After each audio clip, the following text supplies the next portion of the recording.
Salah satu dari banyak kisah fantastis dalam kitab Kejadian adalah Menara Babel.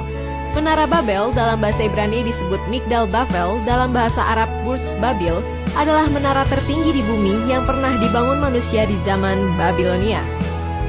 Menara Babilonia ini berdiri setelah zaman Nabi Nuh pasca air bah. Penduduk pada zaman itu dianugerahi dengan kekuatan-kekuatan fisik yang lebih dan keperawakan yang gagah dibanding dengan bangsa-bangsa lain. Menara inilah yang dikenal hingga saat ini sebagai simbol keangkuhan dan kesombongan manusia. Mitologi kuno menyebutkan bahwa dahulunya manusia hanya memiliki satu rumpun bahasa, dan kemudian para manusia bepergian ke arah timur dan mendirikan sebuah menara yang sangat tinggi menjulang ke langit di sebuah tempat yang bernama Shinar. Mereka memutuskan untuk membangun sebuah menara raksasa sebagai simbol kekuasaan mereka untuk mencari kemuliaan dirinya. Sebagian besar literatur meyakini bahwa pembangunan Menara Babel diprakarsai oleh Nimrod, anak dari cucu Nabi Nuh di zaman Babylon kuno, jauh tahun sebelum zaman Nebukadnezar. Sejarah pembangunan kota itu dengan menaranya yang tinggi diceritakan dalam Kejadian 11 ayat 1-11.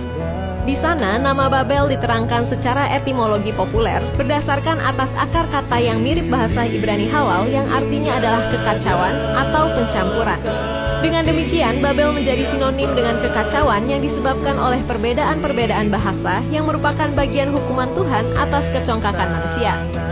Berdasarkan bukti-bukti Alkitabiah, historis, geologis, dan geografis, Menara Babel kemungkinan besar dibangun di segitiga Sungai Kabur di Suriah Utara di suatu tempat di dalam sebuah segitiga yang ditandai pada titik-titiknya oleh Tel Brak, Tel Akab atau dekat Amuda, dan Tel Fakaria di daerah Mesopotamia.